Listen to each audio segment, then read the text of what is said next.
Frédéric van der Schuren, bonjour. Bonjour. Un panel d'activités pour Rupraco. Le premier, à l'origine, c'est l'aspect institutionnel, légal.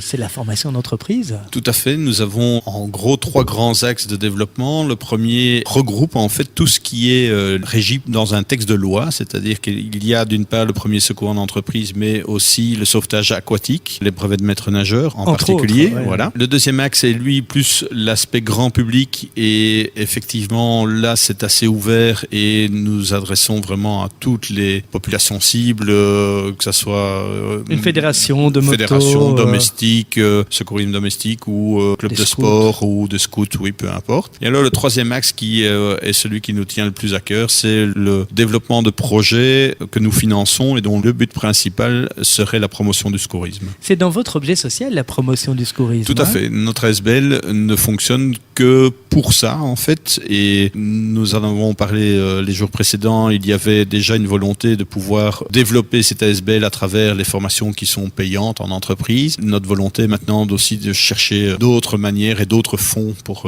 accentuer notre développement plus promotionnel de l'objet social. L'objet social est surtout aussi motivé dans un contexte particulier lorsque vous fournissez un défibrillateur. Voilà, effectivement, les normes de réanimation qui sont sorties en 2010 mentionnaient déjà clairement qu'on ne devait plus apprendre de réanimation sans apprendre la défibrillation. Il y a eu plusieurs campagnes ici actives en région wallonne pour inciter les clubs et les complexes sportifs à s'équiper d'un défibrillateur. Ce que nous avons fait il y a plus de 4 ans, c'est offrir déjà un défibrillateur dans un complexe sportif, mais accompagné d'une formation de représentants de chaque club en réanimation et défibrillation. Donc on ne s'arrêtait pas simplement à l'achat du matériel. Et vous l'avez fait à Rixensart, qui est votre Voilà. lieu affectivement très fait. Prenant pour vous. Hein. Tout à fait. Au-delà du fait que j'y ai vécu pendant quasi 28 ans, je suis encore actif au sein d'un club de plongée et en plus de la commission des sports. Merci Frédéric van der Schuren. On se retrouve demain, jeudi à 8h45. À demain. Merci et à demain.